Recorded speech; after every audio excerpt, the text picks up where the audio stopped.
Ouais. Le chauffeur de taxi de la dernière fois, là. Arraché d'aujourd'hui, là. Comment ça s'est terminé avec le chauffeur de taxi, là?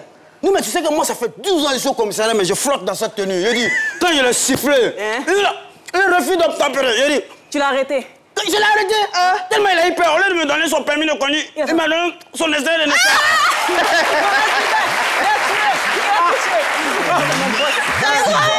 Oh, mon état, tu es fort. Non, je l'ai laissé.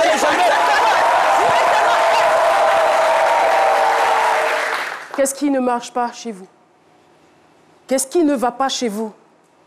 Sachez qu'à l'instar des métiers de la télé, le métier de la police requiert beaucoup d'engagement, du sérieux et de la discipline. Oui, chef. Nous allons recevoir aujourd'hui un valeureux serviteur de l'État. Oui, chef. Je vous recommande alors de faire belle figure et de bien vous tenir. Oui, chef. Je peux compter sur vous? Oui, chef. Alors préparez-vous à regagner vos postes. Merci beaucoup, public de ce midi. Qu'est-ce qu'on ne ferait pas pour rendre nos téléspectateurs heureux, Manuela Pokossi? Attends, c'est quoi? C'est Colo... Enfin, non, pas Colo... Sergent, adjudant... Sergent Pokossi Koulibaly. D'accord, donc je vous laisse vous présenter. Je vous laisse vous présenter. Oui. Sergent Paula Gouré. Lieutenant Philo. Alors... Êtes-vous prêts? Oui, chef. Êtes-vous prêts? Oui, chef. Et dans le public, est-ce qu'on est prêt? Oui, chef. Est-ce qu'on est prêt? Oui, chef. Est-ce qu'on est prêt? Merci infiniment. Eh bien, téléspectateurs de RTI1, l'honneur nous échoit aujourd'hui de recevoir en ce jour un homme d'une efficacité déconcertante. Il est incontestablement l'officier de police le plus bardé de distinctions dans le domaine sportif. Il cumule avec dextérité le poste de porte-parole de la police et de président de la Fédération internationale de Maracana et discipline associée. Je réclame un tonnerre d'applaudissements pour Bleu Charlemagne.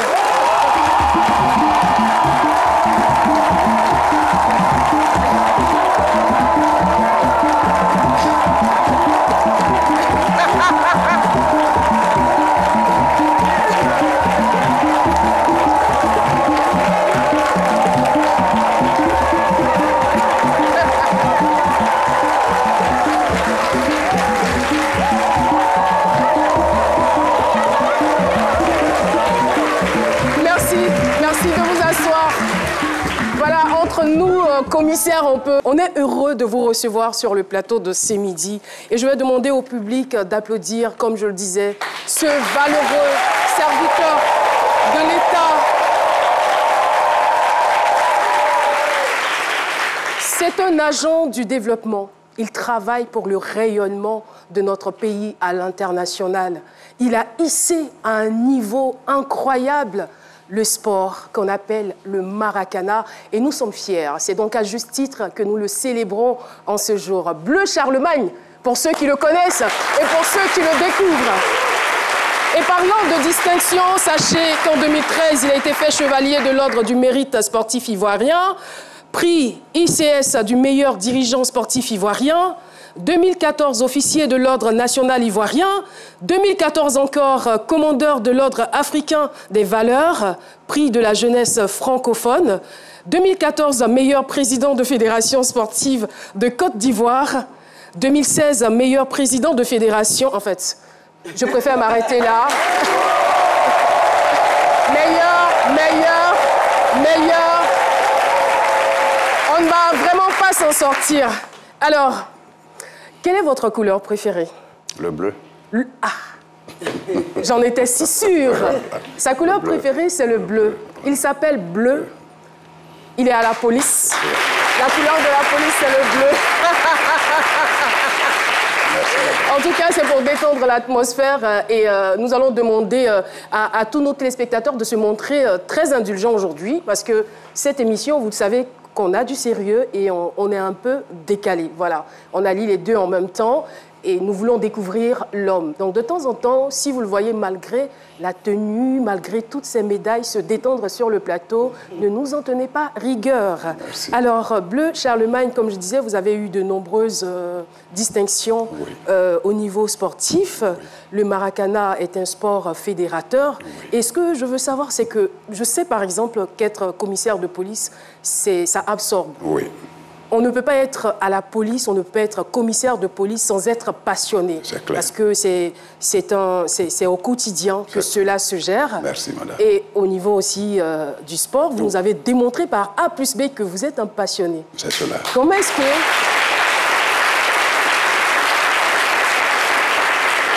que vous arrivez à gérer ces deux passions? Ben, je voudrais vous remercier et puis présenter mes vœux les meilleurs au groupe RTI, notamment au DG et à tous les collaborateurs, mais également à vous qui tenez cette émission que nous suivons de très près parce que nous l'aimons, nous aimons ce que vous faites. Et on heureusement, parce qu'on a peur là. Heureusement que vous aimez. Mais également à tous mes chefs, à commencer par le directeur général de la police nationale, monsieur le ministre de l'Intérieur et de la Sécurité, plus loin le Premier ministre et le chef de l'État, qui ont permis que ce matin je sois parmi vous. Bien entendu, une passion sans soutien est un effort vain. Le soutien, il est administratif, il est franc et je le tiens de mes chefs qui ont bien voulu m'accorder une autorisation administrative depuis donc 2009 à l'effet de me permettre d'être sur les deux fronts. Bien entendu, comme vous l'avez dit, la police est absorbante. J'y suis depuis le 11e mois 86, donc 35 ans de police, et je suis au sport depuis le même âge, mais pas en tant qu'acteur dirigeant, mais j'étais sportif tout court. Et puis vint donc la volonté des Maracaniers, après mon passage de 8 ans à la première vice-présidence de la Fédération ivoirienne de boxe, que j'ai tenu avec votre confrère Rachengue Sankwasi et plus loin le colonel Ndachi. Il était question que je sois le président de cette fédération. J'ai dit non parce que je me voyais opposé à mon patron, le président Ndachi, qui voulait rempiler pour la deuxième fois. Et comme moi, je suis un enfant éduqué dans le sens donc du consensus, j'ai refusé l'appel des clubs qui étaient 21 sur 32 à l'époque en 2009 et c'est le Maracana qui m'a absorbé. Nous étions à la FIF quand il a plu à la FIFA de dire que nous devons être désapparentés parce que le Maracana n'était pas du football. Nous en sommes sortis, donc sans identité véritable au plan administratif. Et c'est comme ça que les 32 clubs qui étaient présents à l'époque m'ont donc demandé d'en faire une fédération et plus loin une discipline qui compte pour notre pays et pour le monde. C'est ce que nous avons réussi.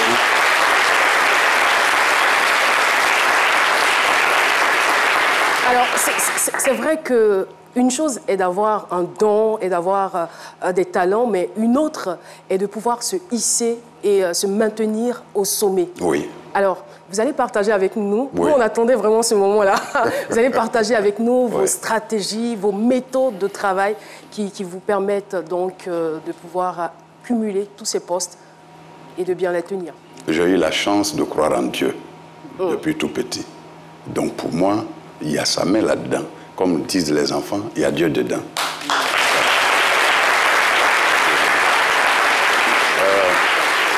Le Seigneur nous a imposé par la Bible le travail. Bien entendu, si vous ne travaillez pas, ne comptez pas sur lui pour que vous soyez à ce niveau où nous sommes.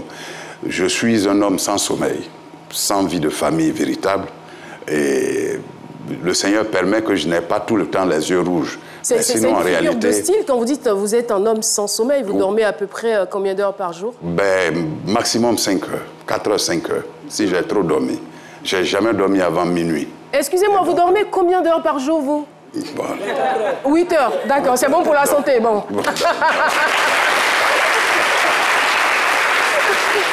Non, mais ils sont extraordinaires, c'est comme s'ils vivent ensemble, tout ça, je leur pose la question, et tout le monde, 8 heures. Bah, c'est ça qui est normal. Donc, vraiment, madame, c'est un peu ce qui nous caractérise. Un planning de la journée, un planning de la semaine, un planning du mois, et puis, avec recul, pouvoir repérer les opportunités en management qui sont à votre disposition quand vous rentrez dans une association. Est-ce que Philo, en quoi il excelle? Ne regardez pas ses défauts. Comment elle s'appelle? La policière.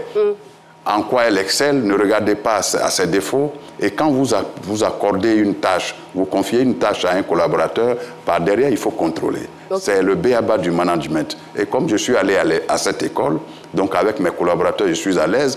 Quand je vous confie une tâche au plan A, sachez qu'il y a un plan B, C, parce que moi-même, ce que je vous confie, là, je sais faire.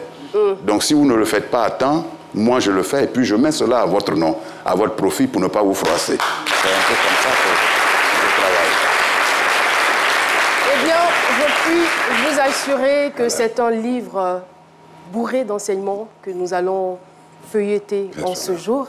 Tenez-vous prêts. Pas la peine de manipuler votre télécommande.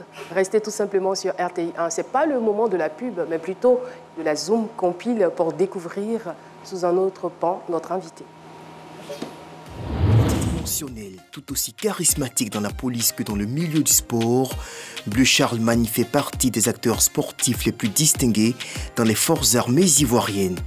1992, c'est pour lui le début de la grande aventure sportive. Il intègre le comité directeur de l'Africa Sport en tant que chargé de mission. 6 ans plus tard, il fonde le COSASEM, le comité de soutien aux associations de l'ancien cercle de Mans. En 2010, naît sur son initiative la Fédération ivoirienne de Maracana et disciplines associées FIMADA, dont il devient le président. Dans la police, il est fait commissaire en 2006, avec en charge la sous-direction chargée des entreprises de sécurité et de transfert de fonds à la DST. Conseiller technique du ministre de l'Intérieur et de la Sécurité depuis 2013, il est nommé en 2017 porte-parole de la police nationale de Côte d'Ivoire. Son portrait en détail dans quelques instants sur le plateau de Ce Midi avec Caroline Da Silva.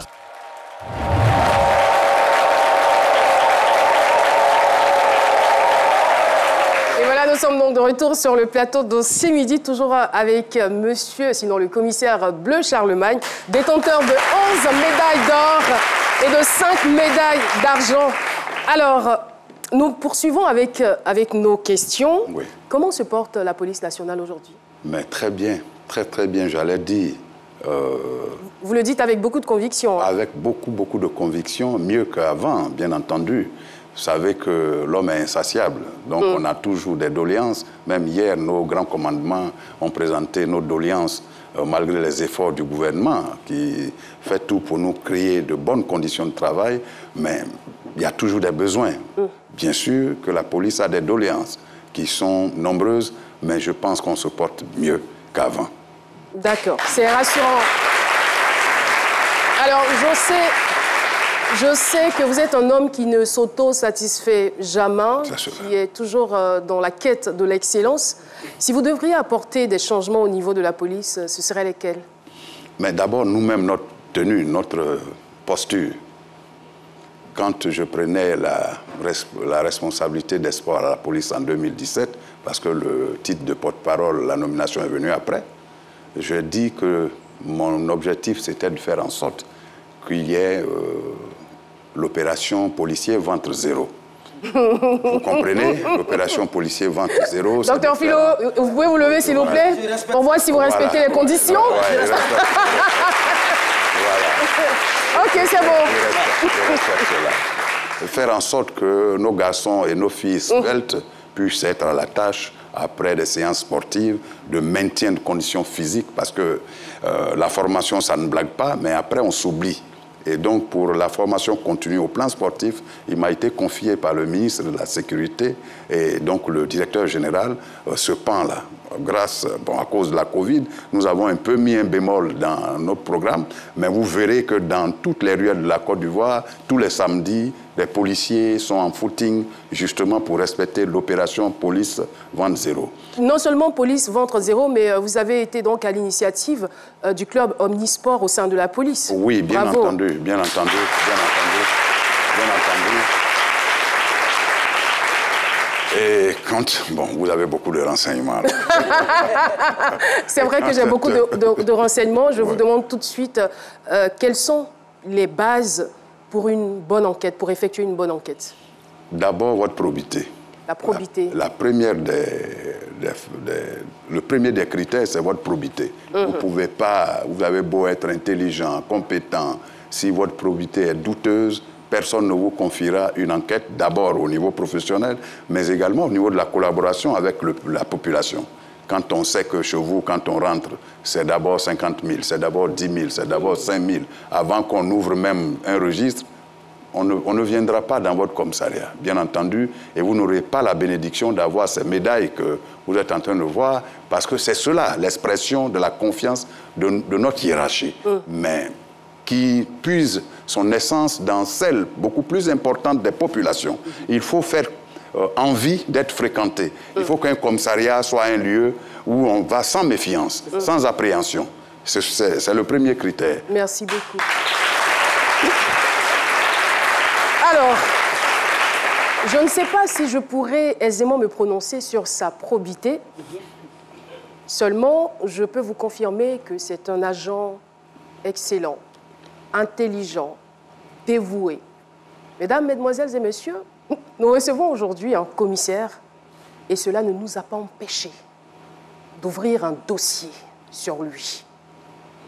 L'enquête impossible, ou la grosse enquête si vous le voulez, c'est tout de suite et maintenant avec Dr Philo. La grosse enquête de Dr Philo sur l'invité. En fait, Manuela, ce qui me tue même dans l'histoire, là, c'est la solennité avec laquelle je m'exprime, comme si c'était quelque chose de trop sérieux, quoi. Voilà. Philo. Vous ne vous prononcez pas sur ma probité. Moi, ma probité est d'un niveau vraiment exponentiel. Et je suis même pas un policier ventre... Moi, c'est pas ventre zéro. C'est ventre moins 40. Ça y est, c'est parti. C'est parti en profondeur. Voilà. Et je respecte tout ça. Alors, merci.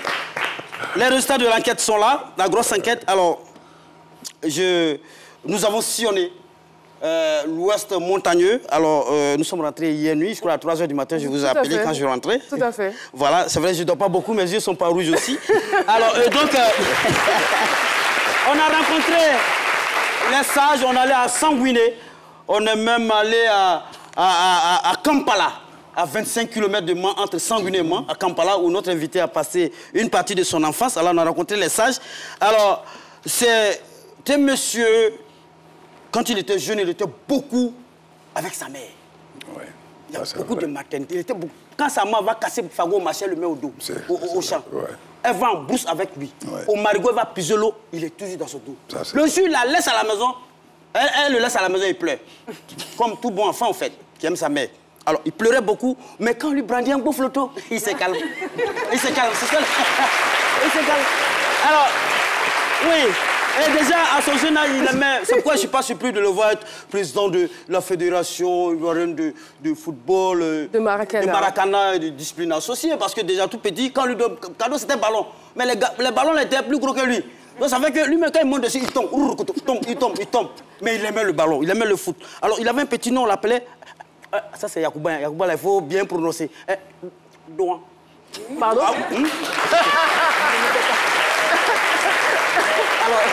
Est-ce que vous avez maîtrisé la prononciation? Vous voulez qu'on vous donne un peu d'eau? Pour votre respect, franchement, c'est une langue qui n'est pas du tout facile. Mais me dit de répéter. Et si on suivait la rediffusion à 23 h? Alors, sinon, c'est... Adouan. Adouan. Voilà, Adouan. C'est ce que les Blancs ont écrit Dion, on dit. Alors, Douan veut dire l'enfant, mon enfant qui est resté. Douan. C'est Douan qui est là. Alors, Douan, il y a même... Sa maman l'aimait tellement, et à chaque étape, elle lui donnait des petits noms. Arrivé, moi, il lui a donné Jean Bodo. Oui, Jean Bodo. Jean Bodo, qui veut dire enfant de bonheur. Bodo, oui, tu as fait de bonheur. Jean Bodo. Et notre invité, très intelligent, c'était un enfant courageux, se retrouve, il était très intelligent, parce que l'école là, il ne redoublait pas haut. Il s'est retrouvé au premier cycle dans les années 81 au CEG de Fakobli. Alors là-bas, il faisait même le théâtre. Ouais. Oui, au collège, il faisait du théâtre. Alors, Mais en même temps qu'il faisait le théâtre, il était assidu, il était très intelligent. Il était en même temps le chef d'un groupe. Ils étaient 6 personnes. En fait, son histoire de leader, c'est pas aujourd'hui. C'est vraiment depuis le lycée, ça le suit.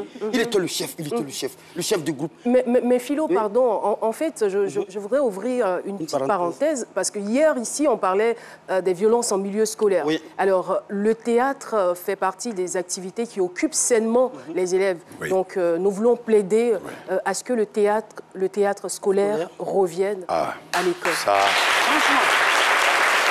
Parce qu'on avait, en son temps,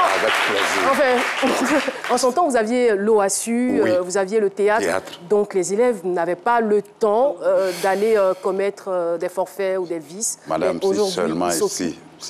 si ça pouvait revenir, les phénomènes de drogue, de délinquance juvénile à l'école seraient derrière nous. Franchement.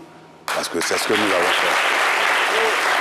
C'est ce que nous avons fait. Parce que le théâtre également, c'est vrai que c'est les textes, mais c'est la discipline également. Parce que quand on te donne un texte, tu es obligé de dire le texte tel qu'il est. Donc c'est la discipline aussi, le théâtre. Mais c'est formateur. Hein. Voilà. Et lui, également, notre invité, c'est vrai que vivement que le théâtre revienne. Mais il y a un comportement ici, là, vivement que ça disparaisse des lycées. Lui aussi faisait ça. Il faisait partie de ces élèves-là qui se disaient qu'ils sont scientifiques. Maintenant, comme eux, ils étaient forts en mathématiques, physique, ils ne faisaient pas les cours de littérature. Vivement que ça disparaisse. Hein. Que ça disparaisse. Et il était à la tête du groupe. Et c'est lui le chef. Il y a un jour, ils avaient même pour ennemi un professeur de français. Oui, je vais taire son nom. Ce professeur-là, si monsieur, il sait. Le matin, il est venu. Tellement lui et son groupe, il n'aimait pas suivre son cours là. Il est venu matin, il leur a donné 0-0. 0 suivre. Après, il leur a dit, revenez. Quand vous donnez 0 là, c'est comme si vous n'avez pas assisté au cours. Je vais vous donner demi, comme ça. On dit que vous avez fait le devoir.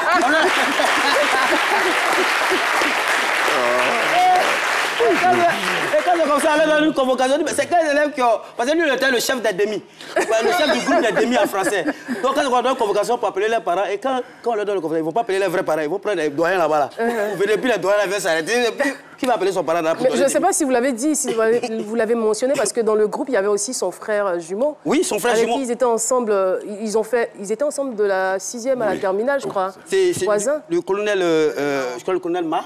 Oui, voilà, qui faisait partie du groupe. Il y avait également Gaté Eric, il y a Baou Michel également, il y a aussi Gondo Pascal qui est au casse les papos. Le colonel Ma, c'est son frère jumeau. Oui. Son frère, lui, c'est même pas son frère jumeau. Jusqu'à terminale, il était son voisin de classe. Et donc, parfois, vous savez que le commissaire, il était taquin à l'époque également. Et souvent, le professeur, sur le cours de philosophie, eux, ils n'aimaient pas. Donc, souvent, pour ne pas se lever pour sortir, souvent, il prend les compas où boule est pointu en fait là. Il prend sa pique, son ami, le piqueur, le professeur dit, vous faites quoi là, vous deux là? Dehors. Et ils sont heureux.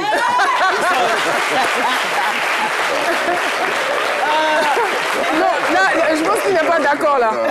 Vous n'êtes pas d'accord. En fait, souvent, c'est le truc de la... J'aurais dû barrer ça même. Non, franchement, quoi. Non. C'est pas trop l'exemple, mais refermez la parenthèse à ne pas faire chez vous. Et il ne le fait plus. Et il a dit... Mais au-delà de tout ça, c'était un élève consciencieux, travailleur. Il avait de bonnes notes, je vous dis ça. Si quelqu'un n'aime pas la littérature, c'est que mathématiques, là, il rattrape sa littérature. Ça serait bien de dire, je n'aime pas mathématiques, je n'aime pas la littérature, et puis tu es nul à maths, nul à... Tu l'étais très bon. Ça, c'est un conseil que je vous donne.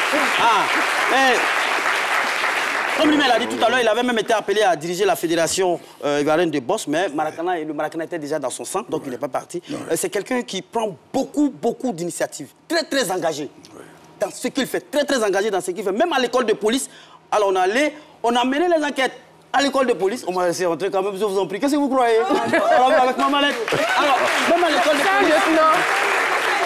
Non, on m'a dit même à l'école de police, mais réagir comme si... Mais vous êtes un lieutenant. Aïe. Aïe. Alors, on nous a confié que... Vous savez qu'à l'école de police, il y a un violon. Ouais. Ceux qui se dérapent un peu, on les met là-bas. Mais lui, il n'a jamais été au violon. Jamais été au violon. Il a toujours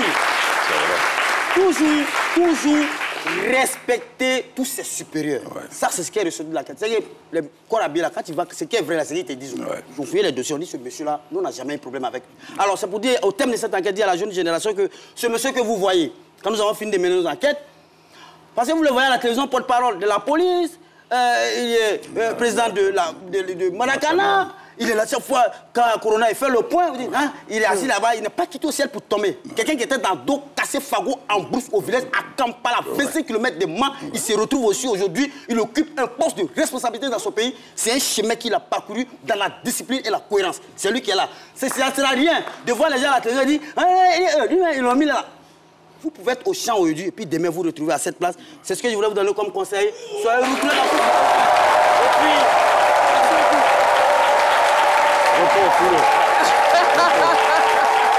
Reste comme ça, reste comme ça, reste comme ça.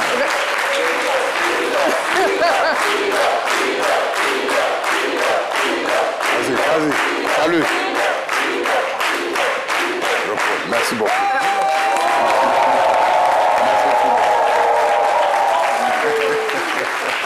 Merci infiniment à notre enquêteur, notre excellent enquêteur. Je voudrais qu'on applaudisse encore, docteur. On m'a dit de prendre la position là. Si c'était les DJ, ils allaient passer à l'argent. Hein. Nous, à la police, non. C'est le respect. Non, j'ai passé à... Qu'est-ce que vous êtes en train de nous dire? J'ai dit si c'était DJ là, c'est respect, vraiment. Vraiment, hein? Alors, revenons donc au Maracana. Alors, nous savons que de nombreuses démarches ont été entreprises pour aboutir à la reconnaissance de cette discipline. Oui.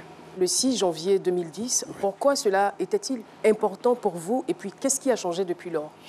Bien, merci, madame. Je pense honnêtement que il y a un proverbe africain qui dit on ne peut pas être aimé, on ne peut être mieux aimé que par soi-même. Vous savez que le Maracana a ceci de charmant pour les Ivoiriens et plus loin pour les Africains parce que c'est ici, en Côte d'Ivoire, que la jeunesse estudiantine qui s'y adonnait déjà avant les années 70 a pu profiter et bénéficier d'une manne boursière de vacances de feu Félix Houphouët-Boigny pour les plus au Brésil. Donc pour les plus brillants d'entre nos grands frères à l'époque qui étaient étudiants. Et les férus de football qu'ils étaient ont choisi d'aller à Rio de Janeiro pour y découvrir le stade mythique, le mythique stade de Maracana. Au sorti de ces vacances, quand ils sont arrivés, le petit terrain de handball qui est encore devant le bâtiment K à l'université, au campus, ils l'ont baptisé Maracana. Et après les cours du soir, à partir de 18h, ils appelaient les uns et les autres, les gars, venez, on va au Maracana. Et c'est resté le nom de la discipline. C'est un nom d'emprunt, mais elle est d'invention, donc la discipline est d'invention ivoirienne. Et c'est pour cela que lorsque, le 26 septembre 2009, il a plu à la FIFA de sonner le glas du désapparentement en nous demandant de sortir de la 18e commission de la FIFA, où nous étions avec donc le futsal et le big soccer, qu'il reconnaissait, parce que venant certainement de l'Occident, nous avons pris cela en bien. Nous avons dit au président Jacques-Bernard Anoma, qui est aujourd'hui candidat à la CAF, qui était à l'époque le président de la FIFA, merci, monsieur le président, nous allons nous organiser autrement. Il y avait deux tendances. Une tendance qui disait, mais vous nous avez demandé de venir à votre fédération depuis 2005. On y a passé 4 années, au motif que nous sommes un dérivé du football. Aujourd'hui, vous nous dites, vous encore, que la FIFA ne nous reconnaît pas parce que tout simplement, on n'a pas de gardien de but. Bon, on a passé 4 ans. La première tendance voulait une indemnisation. Et la deuxième tendance que nous autres, nous portions, avons dit, écoutez, quand on vous dit que vous n'êtes pas de ce village, mais allez-y dans votre village. Donc nous sommes sortis, nous sommes allés dans notre village. Et à l'époque, c'était le ministre Daoubert Banzio qui était aux affaires, au sport. Nous sommes allés le voir, lui-même, maracanier, a écrit au président Anoma pour savoir comment est-ce qu'on peut différencier le Maracana du football. Ils ont écrit que c'était du loisir et que c'était... étant du loisir, on n'avait pas de gardien de but, on n'avait pas les mêmes règles que le football, il fallait qu'on se débrouille. Fort de ça, fort de cette lettre, nous sommes allés à l'Assemblée générale extraordinaire, on a fait nos tests et nous avons demandé à être reconnus par la Côte d'Ivoire comme une fédération. C'était le 4 décembre 2009. Le 6 janvier, donc un mois jour pour jour, en 2010, il a plu à ce ministre-là après en avoir informé le chef de l'État d'alors et le Premier ministre, de nous ériger en fédération. Voilà comment le mercredi 6 janvier 2010, nous sommes passés d'une étape embryonnaire à une étape structurée administrativement qui est devenue une fédération, la Fédération ivoirienne de Maracanã discipline associée, au même titre que celle du handball, que du basket, que du foot même. Et aujourd'hui, vous l'avez si bien dit, nous n'avons pas baissé les bras parce qu'il ne faut pas avoir le titre et aller dormir. Nous avons organisé les clubs existants, mais nous avons suscité également des clubs qui étaient des équipes à l'époque. Parce que partout, les gens jouaient au Maracanã, mais il n'y avait pas la communauté des lois de jeu. Moi, je pouvais marquer un but à la Riviera, engager le ballon de mes 6 mètres de la zone de but, et puis marquer un but à Kampala, comme vous le dites, et puis engagé au centre. Il n'y avait pas une harmonie au niveau des lois de jeu. C'était notre premier challenge. Nous avons réussi cela. En plus, on a suscité avec les partenaires qui nous faisaient confiance, parce que commissaire de police, quand je prenais les rênes, j'avais déjà plus de 25 ans de service, et donc mes entrées privées m'ont permis de décrocher une téléphonie sur la place pour justement être la maison qui devait m'accompagner. Je leur ai demandé tout simplement de nous donner des équipements, de nous faire des infrastructures telles que vous les voyez aujourd'hui au complexe Décidia Sona Yopougon. Et quand vous venez sur nos compétitions, nos équipes sont d'autant plus bien habillées que ça a donné l'envie, ça a suscité l'envie sur l'ensemble du territoire national. Ça fait aujourd'hui que de 32 clubs.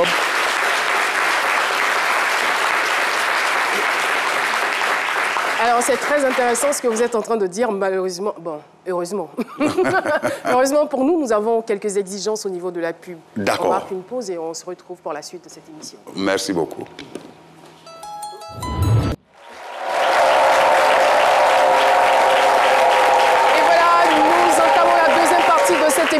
Vous faites bien de nous suivre depuis 12 heures et vous le savez bien que nous recevons aujourd'hui un grand officier de police qui exerce de façon exemplaire. Et oui, nous essayons tout de même de grainer le chapelet de son parcours et de sa vie privée, raison pour laquelle nous allons permettre tout de suite à Manuela de nous démontrer ce qu'elle sait faire à travers la bio comptée. Manuela Pokosi Koulibaly, la bio comptée de l'invité. Commissaire Bleu Charlemagne, oui. Vous êtes un leader né, pour reprendre les mots de votre jumeau, le colonel Mahan, oui. Et un brin hyperactif, si je peux me permettre. D'une part, parce que vous êtes un inconditionnel de sport, football, boxe, Maracanã, vous ne vous arrêtez jamais. Oui. Et d'autre part, parce que vous êtes aussi un inconditionnel de savoir. Oui. Si beaucoup connaissent votre casquette de porte-parole de la police nationale depuis 2017, oui. Je suis convaincue que nombreux sont ceux qui ignorent que vous avez étudié les sciences, oui, l'histoire et même le droit des affaires. Vous êtes d'ailleurs un historien, juriste diplômé. C'est cela. Commissaire Bleu Charlemagne, vous portez déjà le nom d'un héros, l'empereur et roi des Francs Charlemagne, qui a relevé les Occidentaux après 3 siècles de déchéance. Dans la bio comptée, j'ai pour habitude de présenter nos invités de façon poétique, en les comparant à des animaux. Mais je fais exception aujourd'hui car votre parcours m'a tout de suite rappelé le héros gréco-romain Hercule. Oui. Vous avez en commun la force, le courage, la détermination et les exploits. Comme un symbole, il paraît que certains de vos proches vous surnomment Djonès. Et cela tombe bien, puisque ça rime avec Héraclès, qui signifie Hercule en grec ancien. Je vous propose donc de découvrir non pas les 12 travaux d'Hercule, mais les 4 travaux de Djonès. Commissaire Bleu Charlemagne, voici votre histoire. L'épopée de Djonès débute à Gdepleu, un village de l'ouest montagneux situé dans la région du Tompi. Son destin fut gravé dans la pierre par les sages de la forêt sacrée. Il serait l'élu qui accomplirait 4 grands travaux pour la gloire de la terre ivoire. Né de la cuisse de Bleu Tiemoko et du cœur de Pan-Marie, Djonès possédait une force surhumaine. Il se murmure que pendant une sieste, alors qu'il n'était encore qu'un bébé, un génie envoya des serpents. Alertés par ces cris, les villageois accoururent. Stupéfaction en découvrant la scène, les serpents étaient morts étranglés et le bébé s'était calmé. Ce fut le premier travail de Djonès destiné à évaluer sa force.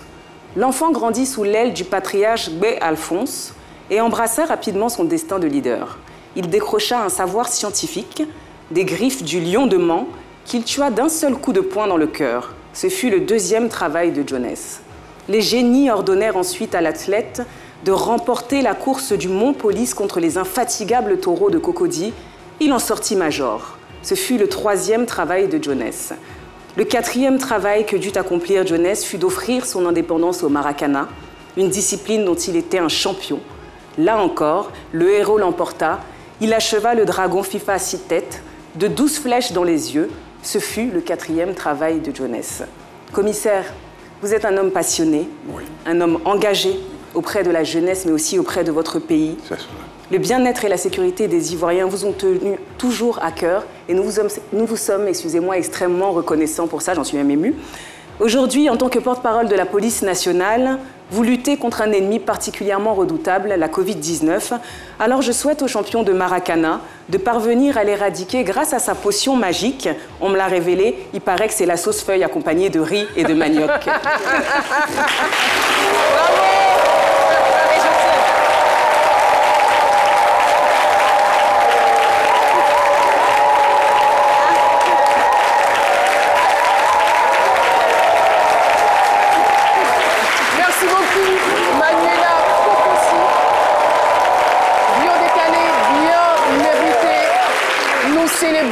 À travers ce grand homme, l'excellence ici dans cette émission et nous encourageons bien évidemment chaque Ivoirien à être un acteur du développement.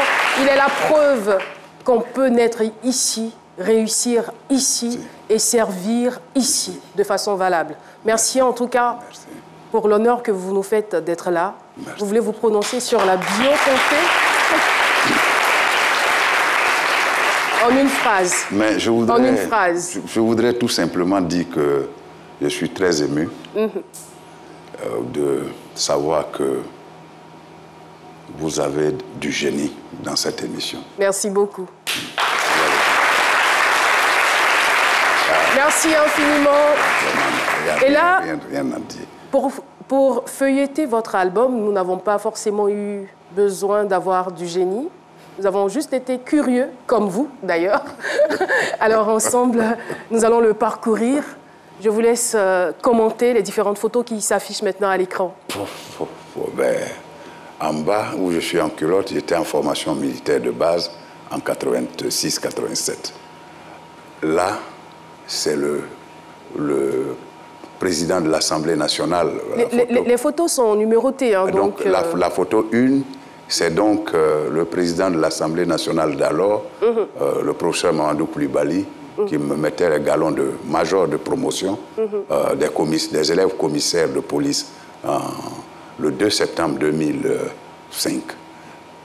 Au milieu, donc sinon la deuxième photo, je suis avec un de mes promotionnaires en 94 à la salle de karaté à l'École nationale de police. Ensuite, la photo donc du milieu. Bon, la troisième photo, je l'ai dit, oui, c'était à la formation en 86-87. D'accord. Voilà, là, j'étais dans l'armée, j'étais en train d'étudier, préparer un devoir pendant la formation commune de base. La quatrième photo, je suis là, donc, à un tournoi de cohésion, présidé et même auquel le ministre Albert Ouakeus Mabry, qui est licencié de la fédération, a pris part, vous le voyez en photo. Et paix à son âme, c'était donc son aide de camp, le grand frère Gay Anatole, qui est décédé il y a 2 ans en arrière, qui était en train de me saluer, parce que, étant avec son patron, ils sont en train de me chambrer parce qu'on est venu jouer contre eux. C'était à l'espace, donc, Carrefour Jeunesse de Bassam. Et puis la 5e photo, vous me voyez là, debout près de maman, avec mes frères et sœurs. Dans les bras de maman, c'est Édouard, il est décédé tout jeune. Et juste à côté, auprès de moi, c'est Bleu Robert, qui est mon petit frère. Il est directeur général d'une entreprise privée de sécurité aujourd'hui. Et puis ma petite sœur Odile, qui est là, qui est aujourd'hui une mère au foyer. Et celle qui est accroupie là, elle est cadre de banque à San Pedro. Elle s'appelle Bleu Salomé. Voilà.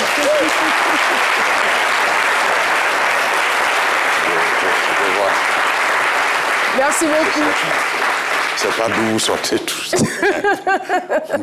En tout cas, merci infiniment. L'émission se poursuit juste avant de retrouver Paula Gouré pour Valeurs et Traditions. Paula Gouré, valeurs et traditions de l'invité.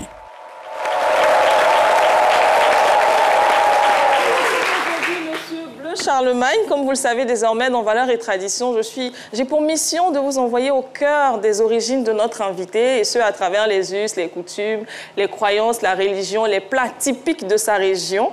Voilà, mais aujourd'hui, ça ne va pas se faire. Parce que exceptionnellement, nous recevons un monsieur qui n'a aucune tradition, aucune ethnie, aucune croyance, aucune appartenance. Vous vous demandez, mais qu'est-ce qu'elle raconte, la fille? En vérité, c'est parce que ce monsieur que vous voyez a décidé d'oublier sa personne, ses siens, sa famille, pour se consacrer entièrement à son pays à travers le travail qu'il exerce en ce moment. Donc aujourd'hui, plutôt que de parler des valeurs et traditions de notre invité, on va plutôt parler des valeurs de l'armée nationale. Il y en a plusieurs, mais j'en ai sélectionné 5 qui, pour moi, caractérisent notre invité. On va commencer avec l'honneur. L'honneur est la distinction suprême de l'armée, on me l'a dit. Et donc, quand vous recevez une médaille d'honneur, c'est pour vous remercier pour l'honneur que vous faites, que vous avez, et surtout pour les actions, pour la loyauté que vous rendez à votre nation. Il y a aussi l'intégrité. L'intégrité, c'est le fait d'agir, de penser et de dire des choses qui ne puissent tromper personne. Il s'agit de faire ce qui est juste légalement et moralement, et ça, notre invité le fait très, très bien. Il y a le courage personnel. Il faut être capable de faire face à ses peurs, d'affronter l'adversité, d'être capable d'endurer certaines choses au péril même de sa vie. Donc, c'est pas de l'amusement ici, on n'est pas là pour rigoler, en fait. Il y a aussi le respect. Être respectueux, je pense Caroline ou Philo l'a dit tout à l'heure, c'est quelqu'un de très, très respectueux qui traite les autres peu importe leur situation ou leur appartenance, de façon avec courtoisie et bienveillance. Arrêtez de me distraire.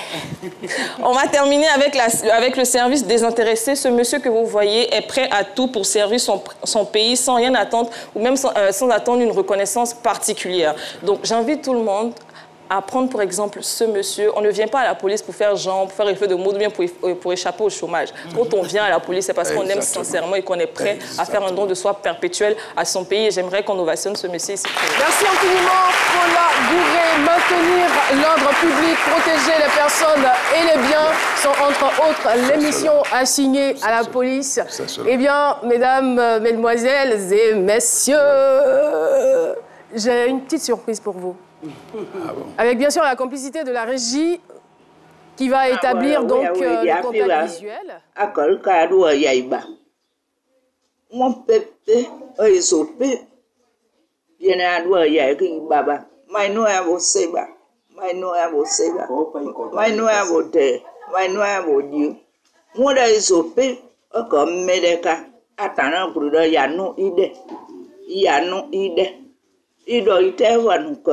Ido kuigwa menuka ido segma pepeka won ikodagu itewa numpi la ye wiba I won sere itlo mai no ebo mai maka inkun ko baba nkun ba do ai no ebo gbe mboza ido nka ko gba gu manyanu de azotaika itang nkapon ilamo nonu pe izotangu.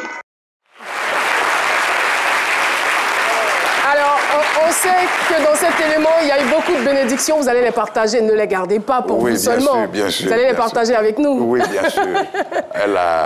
C'est vrai, ça je suis sûr encore que c'est Philo.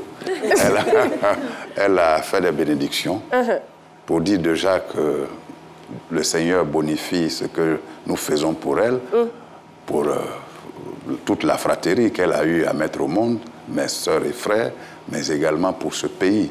Que partout où les uns et les autres dans ce studio mettront donc les pieds, que ce soit que du bonheur, que du bonheur, que du bonheur. Merci beaucoup. Et voilà, je vous conduis donc à la deuxième surprise, toujours en vidéo. Le Charlemagne est un garçon loyal dans les relations, très loyal dans les relations et fidèle dans les relations. Je vous donne un simple exemple. Ils sont nombreux, hein, mes élèves que j'ai eus, sous-officiers, officiers, commissaires de police, qui sont sortis. Mais il est l'un des rares à maintenir le contact avec moi jusqu'à la maison. Il ne se passe pas une seule année où, au 1er janvier de l'année, le commissaire Bleu Charlemagne vienne à la maison pour simplement dire ses vœux à son chef, ses vœux à ma famille. Je vous dis, chaque année, ce que vous devez retenir des qualités et des valeurs qui caractérisent le commissaire Bleu Charlemagne, c'est la loyauté, c'est la fidélité, c'est l'engagement et c'est la détermination à bien faire toujours. C'est ça qui caractérise moi. Qu'est-ce que ça vous fait de recevoir un tel témoignage de votre formateur? Oui, il est aujourd'hui à la retraite. C'est mon père, j'allais dire mon maître. Là où Daleba, le petit français que je parle, là, je tiens de lui. Voilà, c'est vraiment un maître. Heureusement qu'il vous a permis de rattraper, en fait. Professeur d'anglais, à l'époque, commissaire de police. Il m'a eu à l'école de police en 2002-2003, au cycle des commissaires. Et je fus major sous sa ferrure, c'est lui qui m'a guidé. Mais bien entendu, la loyauté, je l'ai dit tout à l'heure, c'est la détermination que nous avons à rester fidèles dans une relation.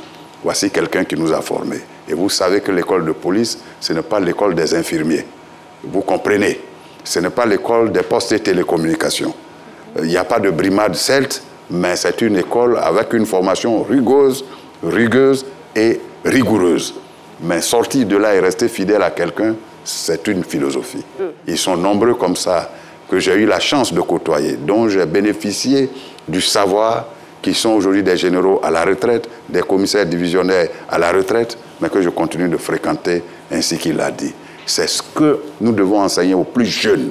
Il faut faire en sorte qu'il n'y ait pas d'anciens patrons, qu'il y ait un patron tout court, qu'il n'y ait pas d'anciens frères, parce qu'il a perdu sa position sociale, c'est terminé, il n'a même plus droit à votre bonjour. Ça, ce n'est pas la vie. Et l'essence de la loyauté dont il parle, c'est cela. Alors, vous pouvez être brillant, excellent dans ce que vous faites, avoir toutes les richesses du monde. Si vous n'avez pas de valeur, vous êtes vide. C'est pas la peine. Franchement, c'est pas la peine. Nous saluons le groupe Onyx, Excellence de Yopougon. Merci de votre présence.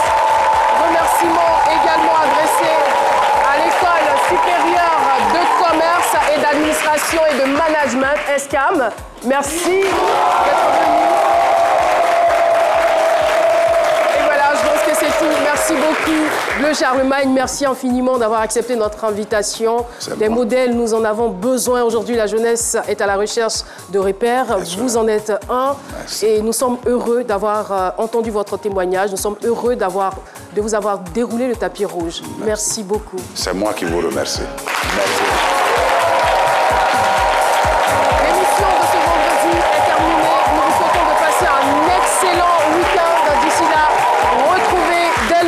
Jean-Michel Onin pour d'autres moments aussi palpitants de ce midi. Restez sur RTI1, c'est la chaîne qui rassemble. Et avec vous, nous irons encore plus loin. Bye bye.